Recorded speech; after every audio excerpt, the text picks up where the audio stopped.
سیدہ عائشہ رضی اللہ تعالی عنہا، امی عائشہ رضی اللہ تعالی عنہا جو ہم سب کی ماں ہیں، وہ فرماتی ہیں کہ میں برتن میں جس جگہ سے منہ لگا کے پانی پیتی، ہمارے نبی گھماتے اور اسی جگہ اپنے ہونٹ مبارک رکھتے جہاں میرے ہونٹ تھے.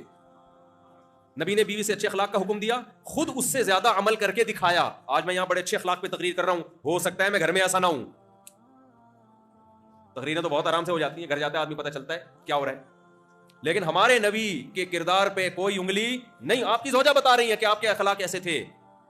آج سوسائٹی میں کلچر کیا ہے؟ کسی لڑکی کا فون آ جائے تو بالکل پگھل جاتا ہے. یاد ہوتا ہے کہ نہیں ہوتا؟ ایسے آرام سے بات کرے گا، لمبی بات کرے گا. ہو سکتا ہے وہ مونچھوں والا کوئی غفار بھائی بیٹھے ہوئے ہوں پیچھے، سافٹ ویئر ڈال کے آواز بدلی ہوئی ہو، آواز پہ لٹو ہو رہے ہوتے ہیں.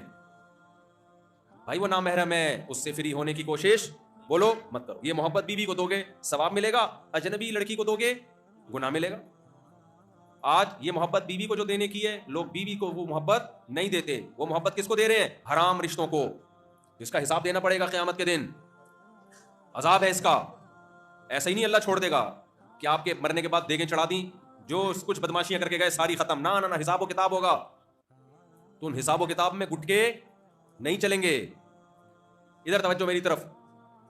فلا تخضعن بالقول فيطمع الذي في قلبه مرض وقلن قولا معروفا. اللہ نے عورت کو بھی حکم دیا، یا خواتین بھی بیان سن رہی ہیں، کسی مرد سے بات کرنی ہو تو لہجے میں نرمی پیدا مت کرو. ایسے اسٹائل سے بات کر رہی کوئی مرد آئے نا، ایسی اسٹائل ٹش پش انگلش میں نکل رہی ہوگی اور ایسے کہہ کے لگ رہے ہوں گے وہ آدمی فون سے ہی چپکا رہتا ہے.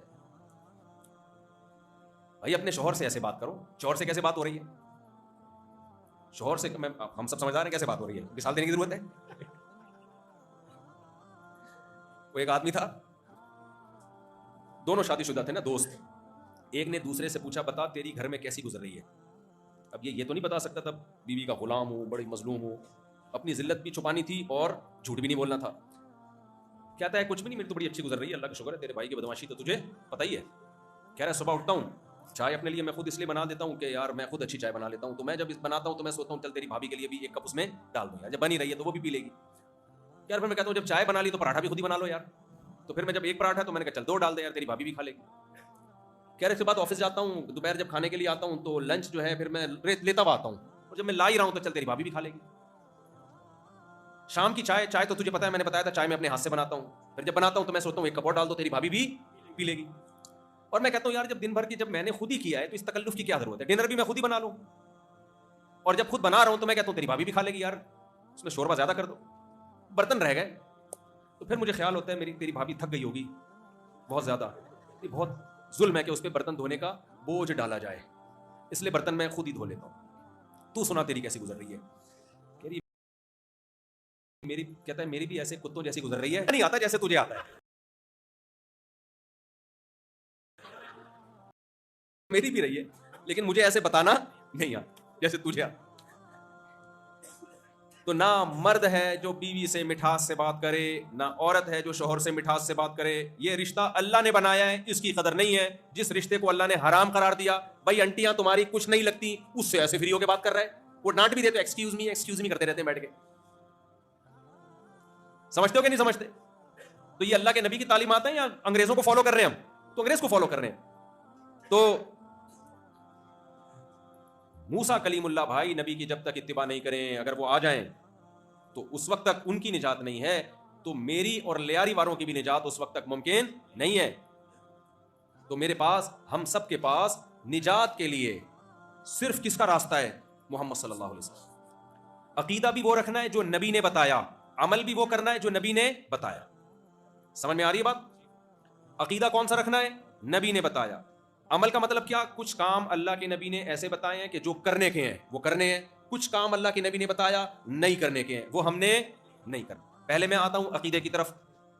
لیاری والوں، اللہ کے حبیب صلی اللہ علیہ وسلم نے ہمیں عقیدہ کیا بتایا؟ کہ ایک خدا ہے یا بہت سارے خدا ہیں؟ ایک خدا ہے نا. اچھا، یہ تو سب کہتے ہیں، ہندو بھی کہتے ہیں بھگوان ایک ہے. ہندو بھی بھگوان کو مانتے ہیں نا، بھگوان کو ہندو بھی مانتے ہیں. ایک آدمی نے کہا ہندو سے، کسی قوم کا مذاق اڑانا مقصد نہیں بھائی، چٹکلے سنانا میری عادت ہے اس لیے سنا رہا ہوں میں، کہ بھائی یہ جو قرآن کہتا ہے کہ جتنے بھی جانور ہیں اللہ کی حمد و ثنا کرتے ہیں، تو کسی ہندو بھائی سے پوچھا کہ یہ بھگوان کا نام بھی لیتے ہیں جانور؟ اس نے کہا دیکھو نا بھگوان کا نام لیتے ہیں. کہا کیسے؟ کہ دیکھو گدھے پہ جب زیادہ لوڈ ہو وہ کیا بولتا ہے؟ بھگوان. ناانصافی ہے کہ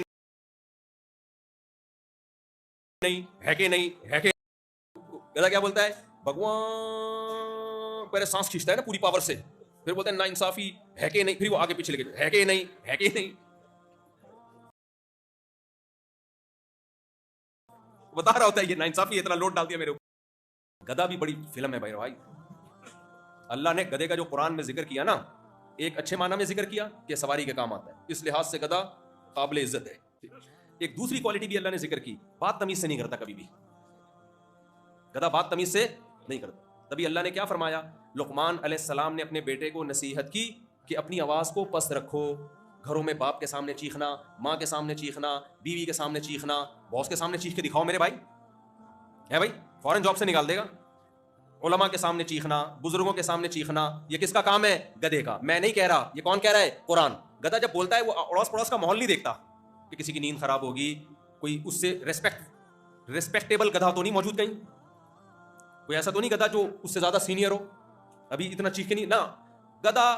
گدھے کی بات غلط۔ قرآن کیا کہتا ہے؟ ان انکر الاصوات لصوت الحمیر۔ اللہ نے یہ نہیں کہا گدھے کا مطالبہ سب سے برا مطالبہ ہے، نا نا نا نا، گدھے کے مطالبے کا اسٹائل سب سے برا اسٹائل ہے۔ اللہ نے یہ بھی نہیں کہا گدھے کی بات سب سے بری بات ہے، نہ، گدھا بات ٹھیک کرتا ہے، لوڈ زیادہ ہو بات صحیح کرے گا، ہٹا بے اس کو، یہ صحیح بات ہے غلط بات ہے؟ بھائی لوڈ زیادہ ہو گیا، ہٹاؤ یار اس کو، بات صحیح ہے اس کی، بھوک لگ رہی ہے کھانا مانگے گا، بلی کیسے تمیز سے مانگتی ہے، میاؤں میاؤں کرتی ہے، سمجھ جاتے ہیں یار اس کو پیاس لگ رہی ہے، اس کا بچہ گم ہو گیا ہے۔ گدھا کیا کرے گا؟ بات اتنی سی ہے، اسٹائل دیکھو اس کا، پورا ہی سانس پھیپڑوں میں بھرے گا پہلے کر کے، جیسے پتہ نہیں کوئی کشمیر فتح کرنے جا رہا ہے، کیا کرنے جا رہا ہے بھائی، پوری پاور سے نکالے گا پھر آواز۔ بھائی بلی تمیز سے سمجھا دیتی ہے، میاؤں میاؤں کرتی ہے، بکری میں کرتی ہے، میں سمجھ میں آ جاتا ہے اس کو کیا چاہیے۔ تو بھی تمیز، گھاس کھاتا ہے نا، تو شیر کی طرح گوشت تھوڑی کھاتا ہے جو دھاڑنا شروع کر دیا تو نے، خوراک تیری گھاس والی ہے جو بکریوں کی ہے، اسٹائل تیرا شیر سے بھی بدتر ہے۔ تو اس سے پتہ چلتا ہے اللہ کو گھروں میں چیخنے چلانے والے بالکل پسند نہیں ہے۔ کلچر کہتا ہے چیخ کے بات کرو، باپ کے سامنے تمیز سے نہیں، بدتمیزی سے بات کرو، بیوی سے کوئی کام کروانا ہو بدتمیزی کے ساتھ۔ اللہ اس کے رسول نے کیا کہا؟ تمیز کے ساتھ۔ لہجہ کیسا ہونا چاہیے؟ ادھر توجہ، میٹھا۔ اللہ کو لہجے میں مٹھاس پسند ہے، اللہ کو گدھے کا چیخنا چلانا، گدھے کو تو جانور ہے نا اللہ نے بنا دیا، انسان تو اپنے اختیار سے چیختا ہے نا۔ گھر میں جب بات کیا کرو نا اپنے باپ کے ساتھ، تو ہمارے نبی کا حکم ہے، صحابی رسول نبی صلی اللہ علیہ وسلم کے پاس آئے، عرض کیا یا رسول اللہ من احق الناس بحسن خلقی، یا رسول اللہ سب سے میٹھے انداز سے کس سے میں بات کروں؟ آج سوسائٹی میں کلچر کیا ہے؟ کسی لڑکی کا فون آ جائے تو بالکل پگھل جاتا ہے آدمی، ہوتا ہے کہ نہیں ہوتا؟ ایسے آرام سے بات کرے گا، لمبی بات کرے گا، ہو سکتا ہے وہ مونچھوں والا کوئی غفار بھائی بیٹھے ہوئے ہوں پیچھے، سافٹ ویئر ڈال کے آواز بدلی ہوئی ہو، ہے آواز پہ لٹو ہو رہے ہوتے ہیں۔ بھائی وہ نامحرم ہے، اس سے فری ہونے کی کوشش بولو مت کرو۔